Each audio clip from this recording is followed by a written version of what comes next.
Donc je voudrais ce soir vous présenter ce petit livre que j'ai écrit cet été à la demande des éditions du Cerf de Jean-François Colosimo. Il se trouve que j'avais sur mon blog répliqué au discours d'Emmanuel Macron lors de la commémoration de la cérémonie du Veldiv. Et Jean-François Colosimo m'a demandé de reprendre ce que j'avais dit, mon argumentation, et de la développer dans un petit livre qui vient de paraître donc aux éditions du Cerf. Je ne vais pas vous raconter ce qu'il y a dans le livre, ou très très peu l'évoquer. Je voudrais essayer de prendre les choses plus largement ce soir. Parce que ce genre de débat, en fait, se situe dans une certaine période historique et dans un certain état de la mémoire nationale. Et ce qui rend les choses extrêmement complexes, à la fois pour ceux qui participent au débat, pas toujours en connaissance de cause, et pour ceux qui interviennent dans le débat qui porte à la fois sur des questions de mémoire et également sur des questions d'histoire. Et vous savez à quel point les choses sont distinctes. La mémoire historique d'une collectivité ou d'une personne n'est pas l'histoire. Et il y a souvent des conflits entre les deux, entre la mémoire et l'histoire. Et nous sommes à un moment particulier de l'histoire par rapport à la Seconde Guerre mondiale. C'est celle où les grands acteurs et les petits acteurs aussi disparaissent, que ce soit les acteurs de la résistance ou ceux qui ont été déportés. Ils sont en train de disparaître. Il y a de moins en moins de compagnons de la libération, de moins en moins de rescapés des camps de concentration. Et donc c'est un moment où les enfants, notamment, qui ont un certain âge, doivent parfois prendre le relais et dire un certain nombre de choses qu'ils s'abstenaient de dire tant que, justement, les acteurs étaient là, pouvaient intervenir, pouvaient écrire, pouvaient participer à un certain nombre de débats historiques. Donc c'est un moment qui est difficile, d'autant plus difficile que quant à la mémoire de la Seconde Guerre mondiale, que ce soit d'ailleurs la mémoire de la résistance ou la mémoire de la déportation, il y a beaucoup de gens, beaucoup d'acteurs qui ont pris le parti de se taire. Beaucoup de souvenirs ne seront pas écrits, n'ont pas été confiés, même en famille. Il y a beaucoup de silence. Vladimir Jankélévitch disait il faut écouter le silence des déportés et s'interroger sur ce silence. Et pendant que beaucoup restent silencieux, il y en a un certain nombre qui parlent au nom de tous ou au nom de certains groupes, ce qui complique les choses et ce qui peut provoquer de très grands malaises. Malaise, pourquoi ? Parce qu'il y a toujours conflit des mémoires. C'est quelque chose d'assez inévitable. La mémoire des siens paraît toujours plus importante que la mémoire des autres. Et il faut justement se garder de ces conflits de mémoire. Ne pas les réactiver. Il y en a eu beaucoup depuis la Deuxième Guerre mondiale. Il y en a eu beaucoup dans toute l'histoire de France. Il y en a encore. Les royalistes connaissent bien ces conflits de mémoire. Mais également, après la guerre, il y a eu des conflits de mémoire. Il y a eu des mémoires dominantes et des mémoires dominées, et qui ont varié. Les dominants et les dominés ont varié au cours des époques, au cours des décennies. Et en tout cas, quant à moi et quant à beaucoup d'autres, on essaye d'éviter les conflits de mémoire, quoi qu'il nous en coûte. Car parfois, on aurait à dire un certain nombre de choses, à rétablir un certain nombre de faits. Alors, ce livre, justement, n'est pas un livre de mémoire. Je n'interviens pas personnellement en tant que fils de résistant, en tant que fils de déporté. Pas du tout. C'est un livre qui aurait pu être écrit par tout citoyen se saisissant du sujet et examinant les questions historiques et les questions juridiques.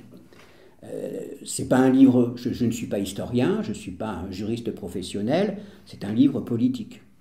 Et la politique, c'est de l'histoire et du droit. Donc j'essaye de faire dans ce livre de l'histoire et du droit à propos de la question de Vichy et du combat de la France libre.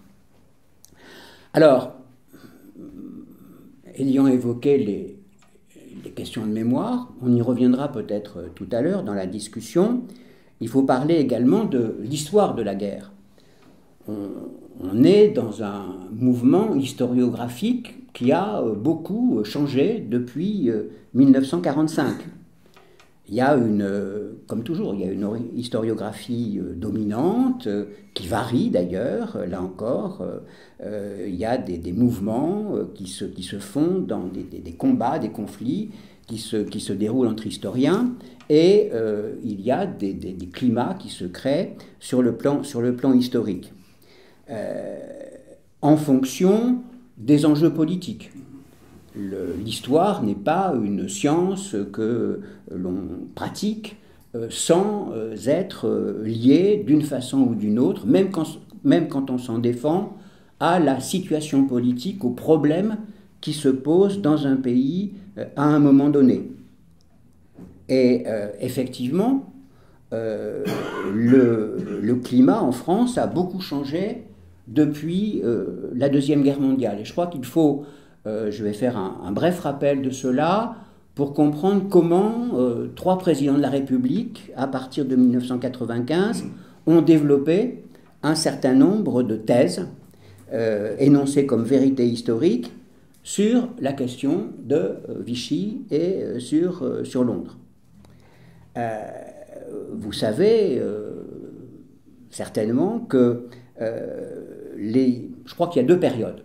Il y a la période 1945-1970 et il y a la période 1971-2017, sans doute qui va se prolonger un petit peu, qui sont 2 périodes très très différentes sur le plan de la mémoire et sur le plan de l'histoire. La période 1945-1970, c'est la période où le récit dominant quant à la résistance et à la guerre en général, c'est le récit des gaullistes et des communistes. Il y a un vichisme résiduel qui continue à développer ses thèses, qui n'a pas été empêché malgré l'épuration, mais il y a essentiellement ce débat qui devient une rivalité à cause de la guerre froide entre les gaullistes et les communistes. Et ça domine ces questions d'histoire, diversement interprétées par ces 2 groupes, dominent l'époque. Avec également un regard sur l'Allemagne qui change à partir de 1947-1950, parce que c'est la guerre froide. Et l'Allemagne, qui était le pays vaincu, devient, en tout cas l'Allemagne de l'Ouest, un pays allié dans la lutte contre l'Union soviétique et les démocraties populaires. Donc il y a changement également de regard sur l'Allemagne.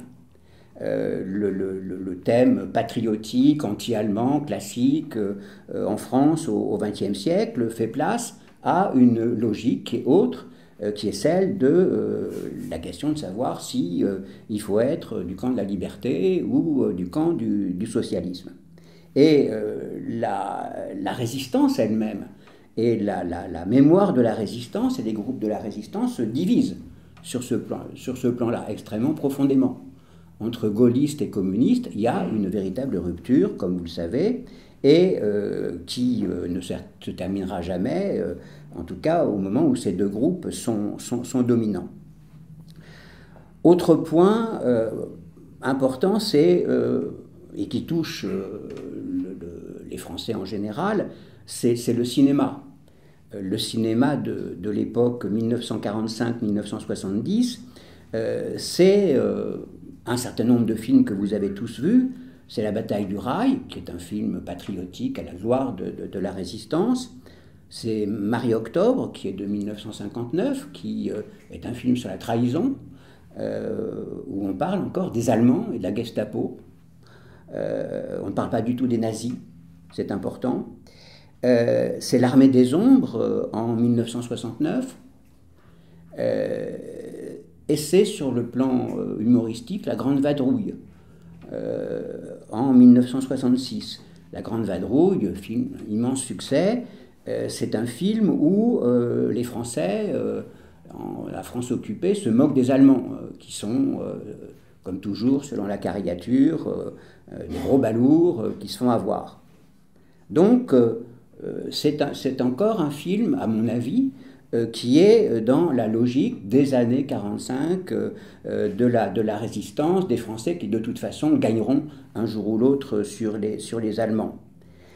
La télévision, je n'ai pas revu beaucoup d'émissions de télévision de cette époque, mais il y en a une qui m'avait marqué dans les années 60, j'ai pas la date sous les yeux, qui s'appelle Le Temps des Dorifores.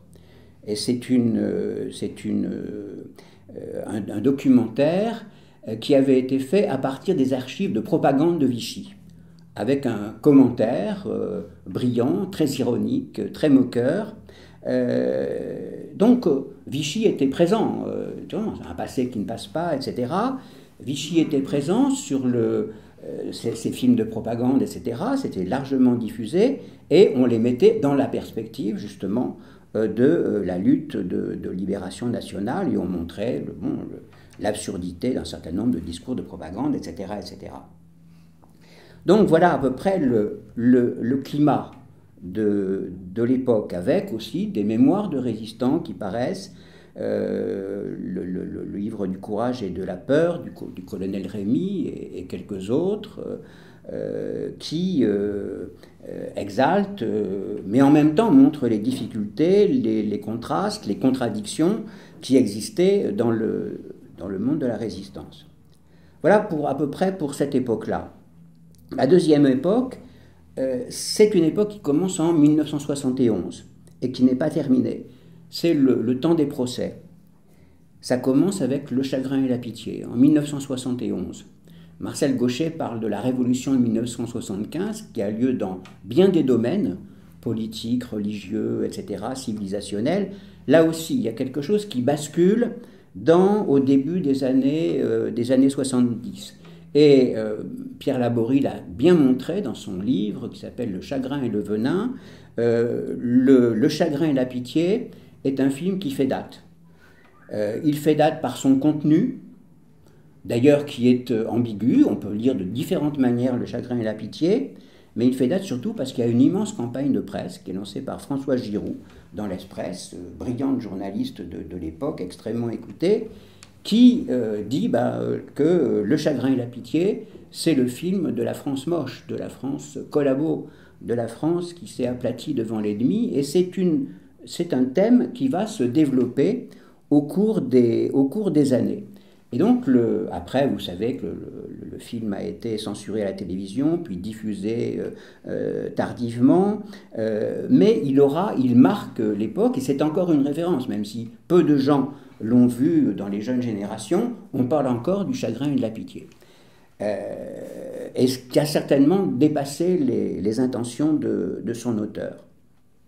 Donc il y a Le Chagrin et la Pitié, et puis il y a un livre aussi qui me paraît tout à fait clé dans le tournant, c'est L'idéologie française, Bernard-Henri Lévy.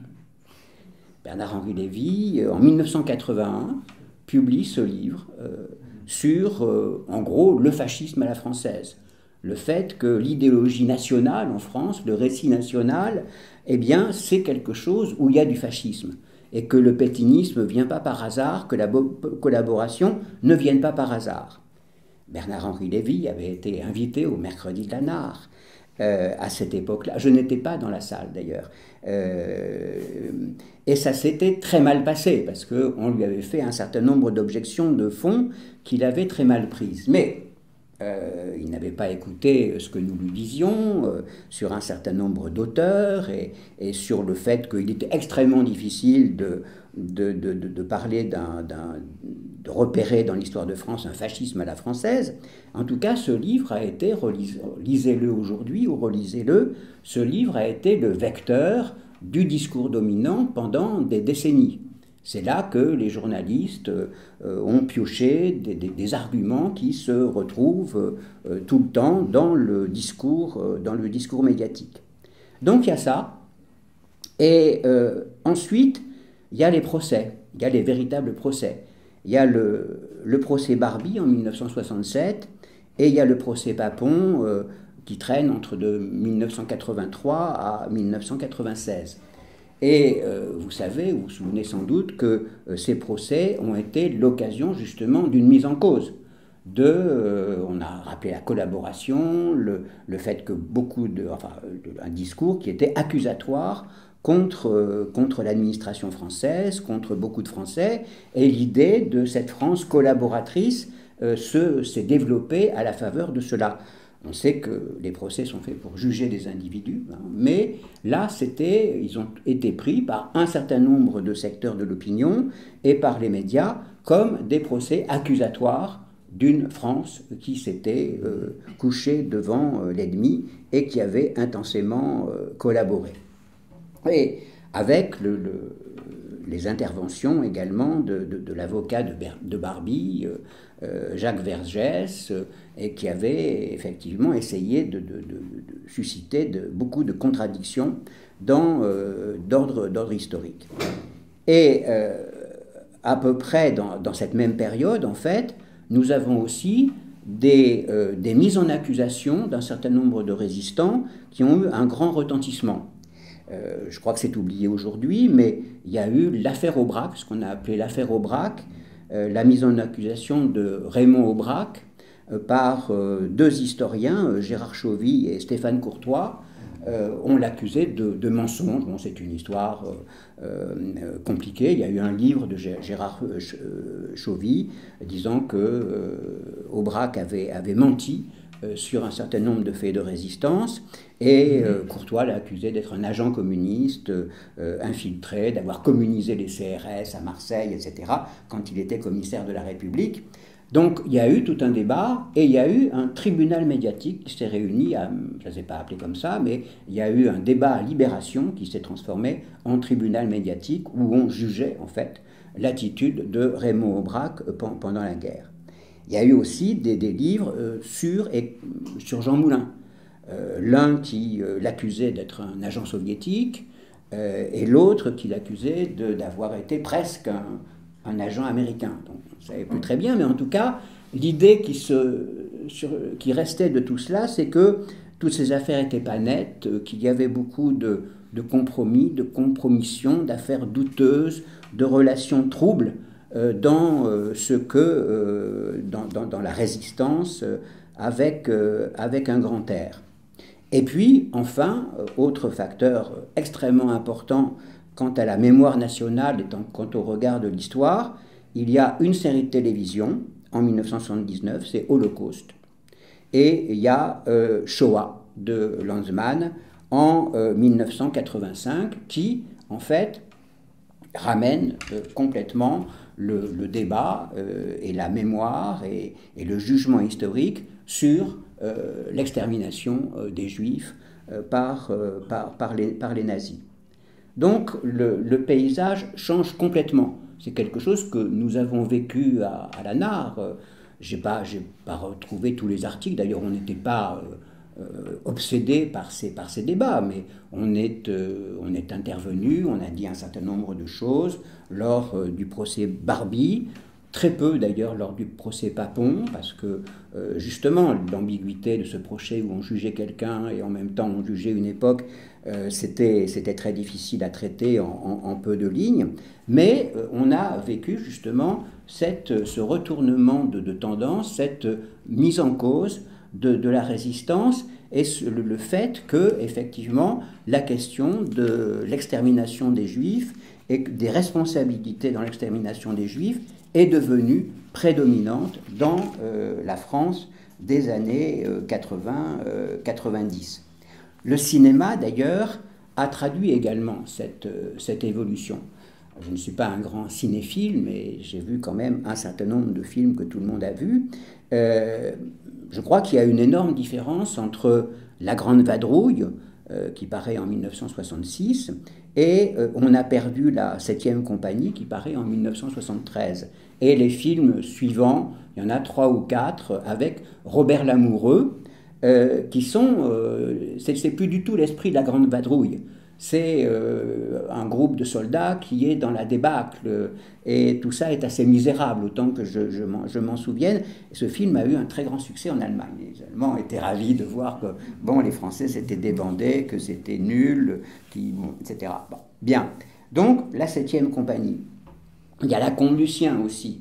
Lacombe-Lucien qui a été pris comme un film sur la collaboration, alors qu'on en avait pas mal parlé à Royaliste, en tout cas au conseil de rédaction, et nous on pensait plutôt que c'était un film une tragédie, un film sur le destin, comme il y en a eu tant de gens qui ont frappé à la mauvaise porte pendant l'occupation, ou à la bonne, mais c'était parfois une question de hasard. Et Lacombe-Lucien, eh ben, il est tombé, comme vous le savez, il a frappé, il est entré dans la mauvaise maison, qui était la maison de la Gestapo, et il a été séduit par le fric, l'alcool, etc. Et il est devenu lui-même un agent de la Gestapo. Donc, mais ça a été pris comme un film d'époque, alors que ce n'est pas. Ce n'est très certainement pas. Et puis il y a Papy fait de la résistance, etc., qui est un film de dérision, avec de très bons acteurs d'ailleurs, mais c'est également la dérision, le discrédit, qui correspond en fait au sentiment dominant de l'époque. Donc voilà, j'ai retracé très rapidement cette ambiance, on pourra la préciser, modifier un certain nombre de thèmes, de réflexions, mais je crois qu'il y a quand même des évolutions fortes. Avec, comme l'a montré Pierre Laborie pour la période qui commence en 1970-71, avec la construction du mythe de la France des 40 millions de résistants. On a beaucoup moqué la France des 40 millions de résistants, mythe gaulliste, mythe communiste, qu'on avait fabriqué pour excuser et couvrir les crimes des Français pendant l'occupation. En fait, Laborie montre bien que cette idée des 40 millions de résistants n'a jamais existé. C'est un mythe qui a été fabriqué par un certain nombre de personnes pour justement jouer les esprits forts et déconstruire ce mythe. Dans les milieux de la résistance, il n'était jamais, on a dit que tous les Français avaient été résistants, que toute la France avait été héroïque. Le thème dominant, à l'époque, l'idée dominante, c'était plutôt la minorité qui, effectivement, s'était battue, ils étaient peu nombreux, ils ont remporté la victoire, voilà, mais ce n'était pas du tout cette fiction d'une France résistante. Donc, il a fallu détruire cette fiction du mythe des 40 millions de résistants, ce qui n'est pas complètement fait, mais Laborie a écrit un beau livre.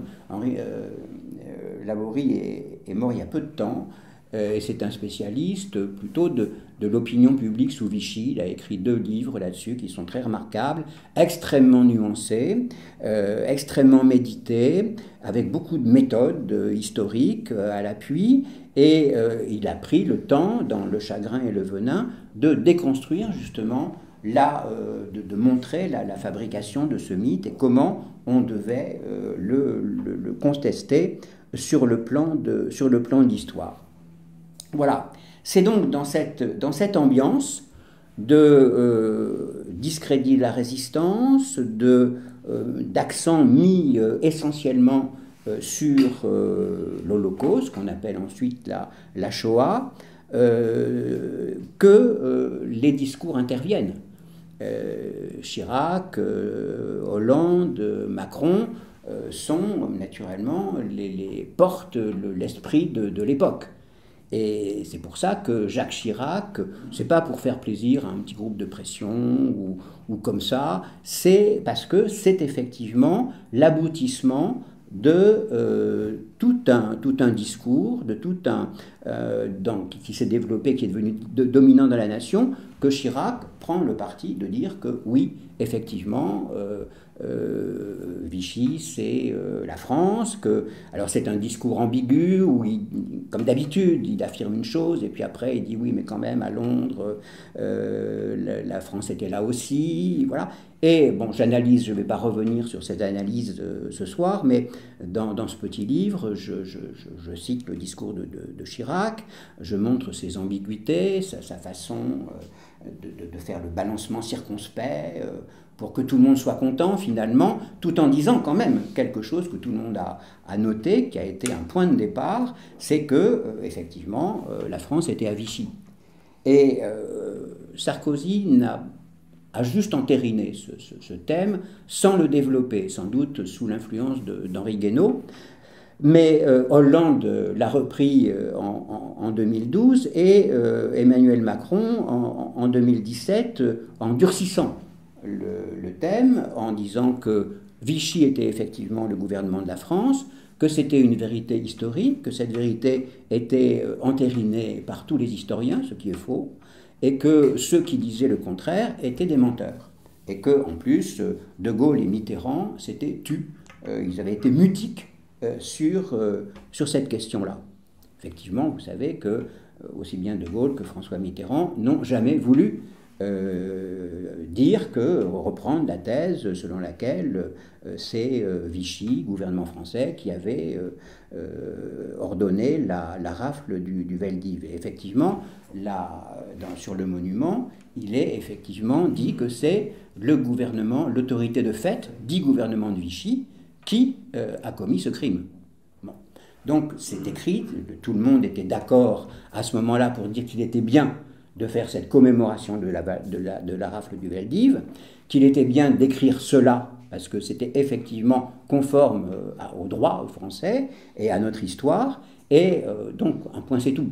Et il était bon de commémorer l'événement chaque année. Mais ensuite, les choses sont devenues tout à fait autres, puisque l'autorité de fait est devenue le gouvernement de la France.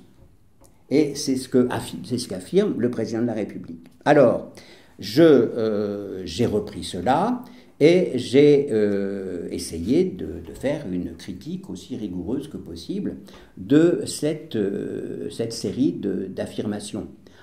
En posant une question qui me paraît centrale, c'est qu'est-ce que la France ? Si on dit Vichy c'est la France, ou Londres c'est la France, savoir d'abord ce que c'est que la France. Et c'est toujours une question compliquée, ça fait 30 ans qu'on débat sur l'identité nationale, et on n'a toujours pas d'idée très claire. On parle des valeurs, on parle de tas de choses, d'événements historiques, de personnages. Vous savez, le name dropping pendant les meetings politiques où on dit la France et Jeanne d'Arc, Clémenceau, Jaurès, Blum, De Gaulle, etc. Et on rajoute ou Mitterrand ou Chirac. Bon, et ça n'a aucun sens. Hein. Ce genre de références, si elles ne sont pas comprises dans une logique politique, ça n'a absolument aucun sens. Le discours sur les valeurs, je le récuse très rapidement dans ce texte. Il faudrait y revenir. Je le récuse à partir de l'analyse qu'en a faite mon vieux maître Jean-Luc Marion. Les valeurs, c'est simplement l'indice d'une volonté de puissance qui affirme ses propres valeurs. Mais il n'y a pas de valeur en soi. Donc, parler de valeurs, ça n'a pas de sens. Sauf de reconnaître effectivement des valeurs dominantes qui sont imposées par tel groupe ou tel autre. En revanche, il y a des principes.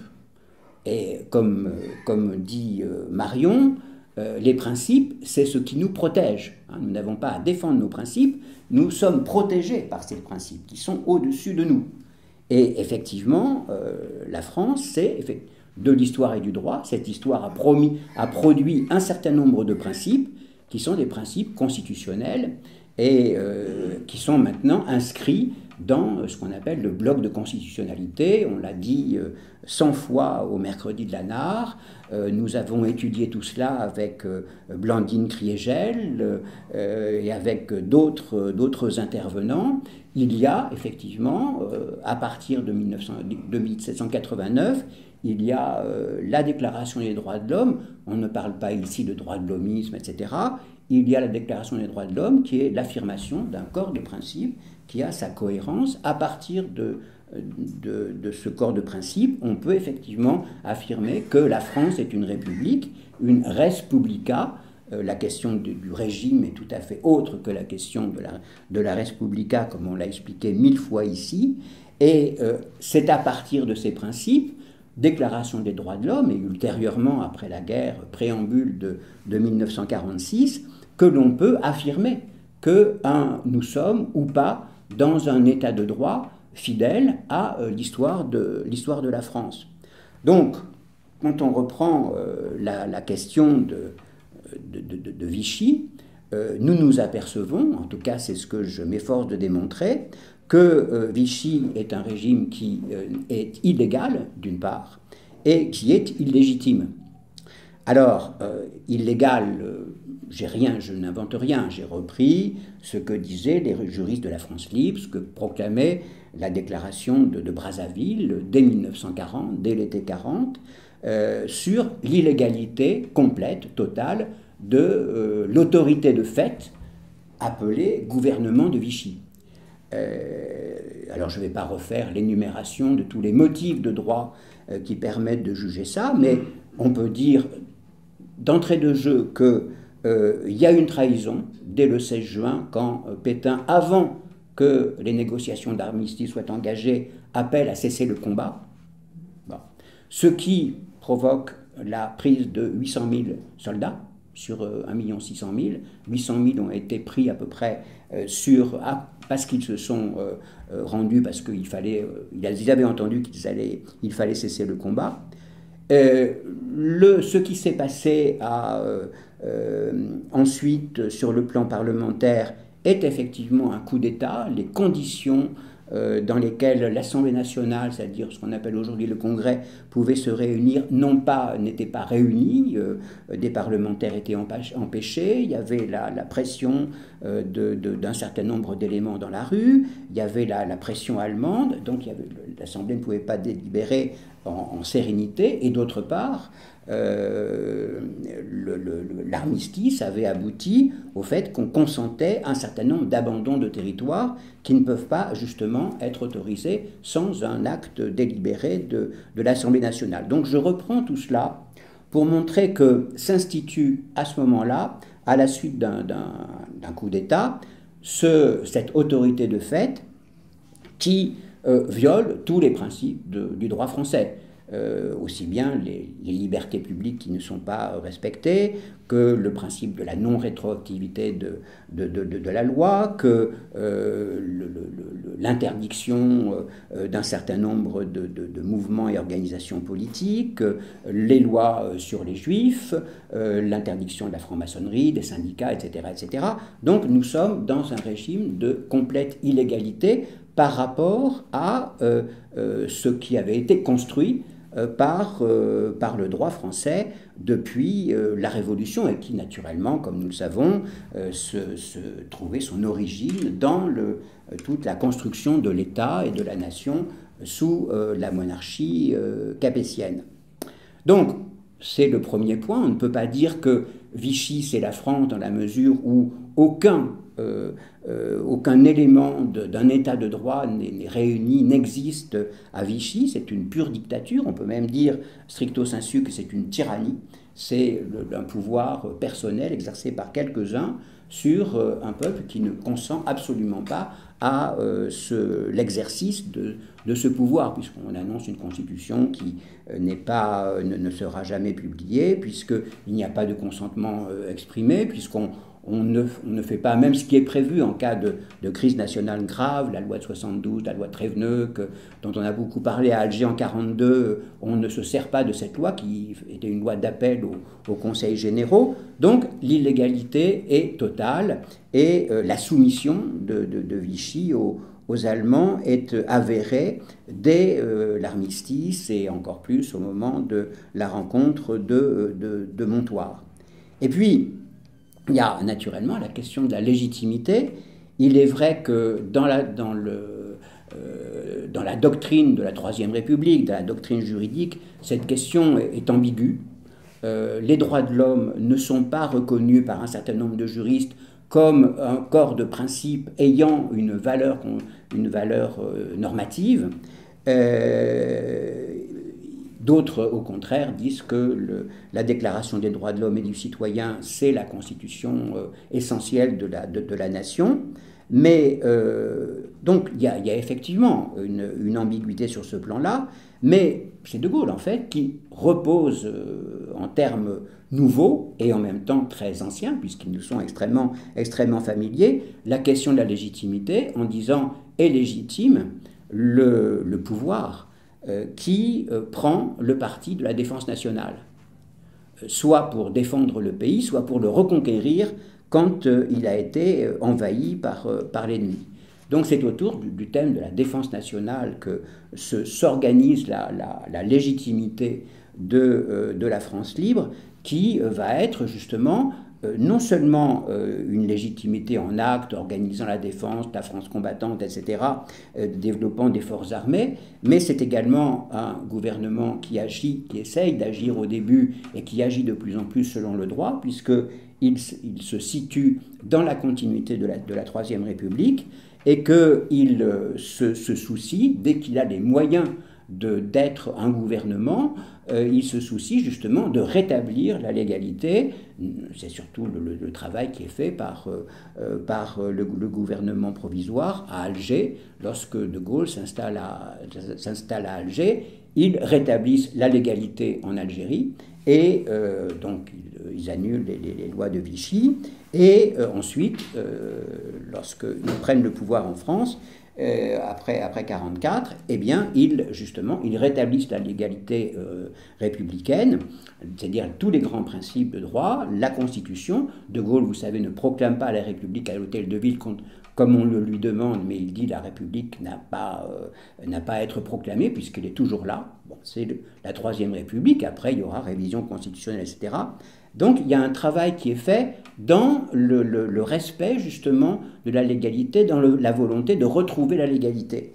Et il y a la fameuse ordonnance de 1944 qui déclare que les décisions prises par Vichy, dans un certain nombre de domaines qui sont spécifiés, sont nulles et de nul effet. C'est-à-dire ce gouvernement n'est pas un gouvernement, c'est une autorité qui n'avait pas à faire cela et qui, donc, dans tous les actes répréhensibles, doivent être annulés. Donc il y a eu cet effacement qui a été reconnu jusqu'à ce que le Conseil d'État, avec l'arrêt Papon, déclare que Vichy était dans la continuité de l'État républicain, ce qui quand même est assez difficile à soutenir, et qu'il y avait une responsabilité de l'État dans les actes mêmes qui ont été commis par Papon, même s'il y a une part personnelle dans ces actes. D'où des effets extrêmement qui ont posé beaucoup de problèmes. Il n'y a pas eu de débat dans l'opinion parce que ça concernait finalement très très peu de gens, mais on a décidé que le gouvernement français, l'État était responsable et devait dédommager les enfants de déportés. Alors d'abord, ça n'a pas été tous les enfants de déportés. Toute cette histoire a été compliquée. Il y a eu beaucoup de silence autour de cela. Je ne veux pas trop y insister, mais sachons qu'il y a eu des effets de droit qui ont été provoqués par les discours du président de la République et par les décisions du Conseil d'État reconnaissant une continuité républicaine avec le gouvernement de Vichy. Donc nous en sommes là, et nous en sommes devant un problème qui n'a pas de réponse. Et si Vichy est le gouvernement de la France, dans ce cas-là, l'ordonnance de 1944 doit être effacée, et on doit considérer que Vichy avait le droit de faire ce qu'il a fait, de condamner à mort des gens, dont le général de Gaulle et René Cassin, le principal juriste de la France libre, et bien d'autres choses, arrestations, lutte contre la dissidence, etc., etc. Bien sûr, on ne le fera pas. C'est simplement une position de principe qui a été faite conformément à l'esprit du temps par les présidents de la République, et notamment par Emmanuel Macron, et qui a en fait pour l'idée vague par derrière d'en finir avec cette histoire-là. C'est pas un procès d'intention, c'est quelque chose qui, il faut y faire attention parce que ça va continuer. On va continuer à essayer de dissoudre tout cela dans un grand magma victimaire, en fait. C'est ce qui se prépare, il n'y a pas eu d'article dans la presse sur le sujet, mais c'est ce qui se prépare pour les fondations liées à la Deuxième Guerre mondiale. Fondation pour la mémoire de la déportation, Fondation de la France libre, Fondation de Gaulle. Ces trois fondations, il y a un rapport tout récent déposé au pied du gouvernement qui propose justement qu'elles soient placées sous l'égide de la Fondation de France en perdant leur personnalité juridique. Alors on invoque comme toujours des questions matérielles, c'est la Fondation pour la mémoire de la déportation, un peu d'argent, etc. Bon, donc on veut rationaliser tout cela, mais derrière il y a l'idée que, bon, cette mémoire-là doit être en fait rassemblée, alors qu'il y a des différences. S'il y a des fondations, c'est que la Fondation de la France libre n'est pas la Fondation de Gaulle, c'est pas la même chose, que la Fondation de la mémoire des déportations, c'est encore une autre mémoire. Elles sont distinctes, elles ne sont pas antagonistes, elles ne sont pas séparées, mais on a le droit aussi, et je crois qu'il est bon, qu'il y ait ces différentes façons de travailler la mémoire, puisque le devoir de mémoire dans les associations mémorielles est honni. On parle d'un travail de la mémoire. Le devoir, non, c'est pas la peine. Hein, merci. On n'a pas besoin de faire son devoir pour se souvenir. Mais il y a le travail de la mémoire, qui est un travail compliqué en relation avec l'histoire. Et tout ça, justement, est menacé non pas de disparaître, mais d'être fondu, d'ailleurs, dans quelque chose de beaucoup plus vaste, qui est les victimes de la guerre, en fait. Bon, alors, il y a les soldats, et puis il y a les déportés du STO, il y a etc., etc. Et tout ça serait un peu la même chose, des victimes des combats.